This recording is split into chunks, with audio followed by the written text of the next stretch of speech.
जय श्री राम जी की। श्री रामचरितमानस पाठ में आज की कथा हम लोग वहां चल के सुनेंगे जहां पर भगवान शिव जी और श्री राम जी बातें कर रहे हैं। हम लोग भी वहीं चलते हैं, कल्पनाओं में।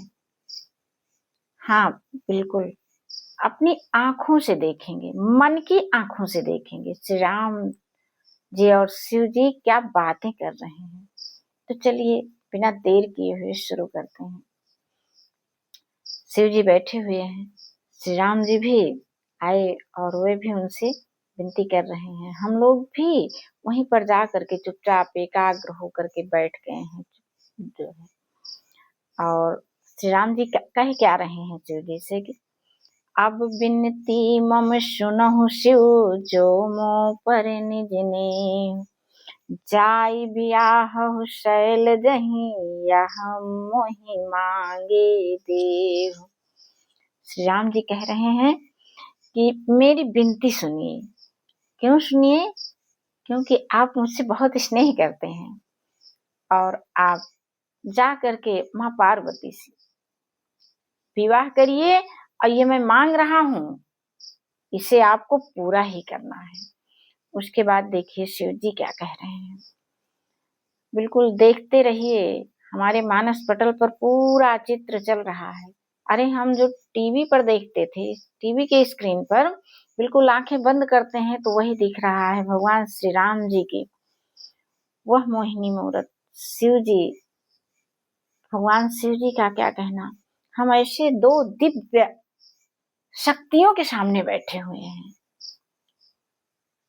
हमारा परम सौभाग्य है जो इन शक्तियों ने हमको अपने पास बुला लिया है। कल्पनाओं में लोग कहते हैं कि कल्पना झूठी होती है। अरे ये जितनी भी सारी चीजें हैं ये सब कल्पना से ही तो इनकी उत्पत्ति हुई है। कल्पना ही सत्य है, मैं कहती हूँ। हाँ, कल्पनाओं में हम लोग देख पा रहे हैं दो दिव्य शक्तियों के सामने बैठ करके वहीं पर दोनों लोगों को बातें करते हुए कितनी विनय और प्रेम भरी वाणी में भगवान श्री राम जी शिव जी से विनती कर रहे हैं। और उसके बाद देखिए कितनी गरिमामय मुलाकात है ये इन लोगों की, और हम लोग धन्य हैं जो वहां पर उपस्थित हैं, देख पा रहे हैं। शिव जी ने क्या कहा। कह शिव जदपि उचित अस नाही, नाथ बचन पुनि मेटि न जाहि। शिव जी कह रहे हैं ये उचित तो नहीं है, लेकिन आप कह रहे हैं तो मैं इसको मिटा भी नहीं सकता। अब यहाँ पर देखिए कहा जाता है कि कुछ चीजें तो तर्कों के आधार पर देखी जाती हैं और कुछ पर विश्वास किया जाता है। भगवान शिव जी कह रहे हैं कि यह उचित नहीं था, लेकिन आप कह रहे हैं, इसलिए ये है प्रेम, ये है विश्वास। जब इस प्रेम और विश्वास को हम और आप अपने अंदर धारण कर लेते हैं तो हम और आप भी भगवान शिव और श्री राम की शक्तियों से पूरे हो जाते हैं। और तब हम अपने साथ साथ अपने घर परिवार को, गांव समाज और राष्ट्र को सुख संपत्ति दे सकते हैं, सुखी कर सकते हैं, अपने विचारों से कर सकते हैं। निश्चित रूप से 100% सही है। देखिए तो इन लोगों की कितनी मर्यादा भरी वाणी में भगवान शिव जी श्री राम जी से कह रहे हैं ये तो उचित नहीं था, लेकिन आप कह रहे हैं तो जरूर होगा। सिर धरि आए शुक्रिय तुम्हारा। शिव जी भगवान श्री राम जी से उनके आज्ञा को सिरोधार्य कर लिए। परम धर्म यह नाथ हमारा। कह रहे हैं कि मेरा यही परम धर्म है, मैं आपकी आज्ञा को सिर पर रख करके उसका पालन करूं।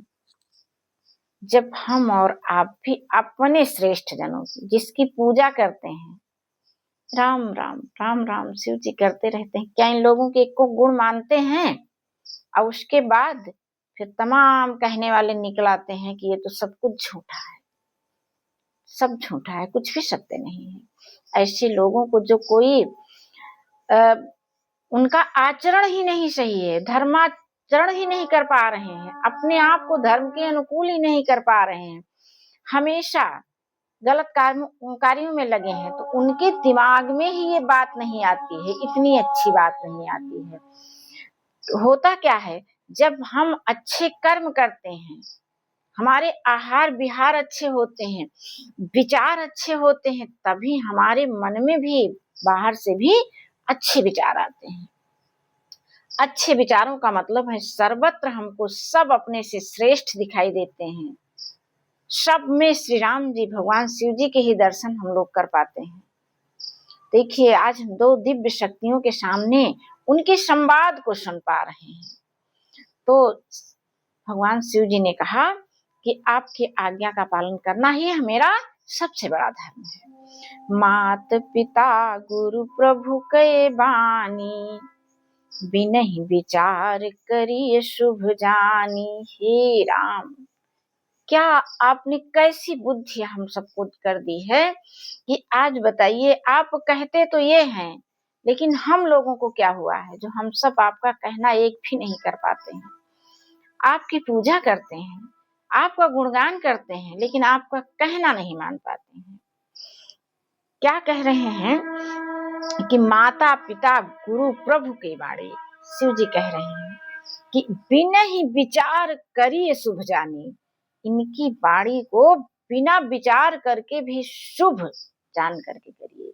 इनको साक्षात अपना परम श्रेष्ठ मान करके इनकी बातों को जो है बिना विचार किए ही करने लग जाइए। तुम सब भांति परम हितकारी, आज्ञा सिर पर नाथ तुम्हारी। हे राम, इतने बड़े, इतने दिव्य, इतने अलौकिक संदेशों से भरा हुआ रामचरितमानस, और हम ढूंढ रहे हैं ना जाने कहां कहां। विकल है, कुछ हमको दिखता ही नहीं है, सामने की चीजें भी नहीं दिखाई देते हैं, आंखें बंद हैं। क्या कह रहे हैं कि तुम सब भांति परम हितकारी। हमारे मन में जब विश्वास होता है अपनों के प्रति, तो हमारे अपने ही हमारे विश्वास के अनुसार वे बदल जाते हैं।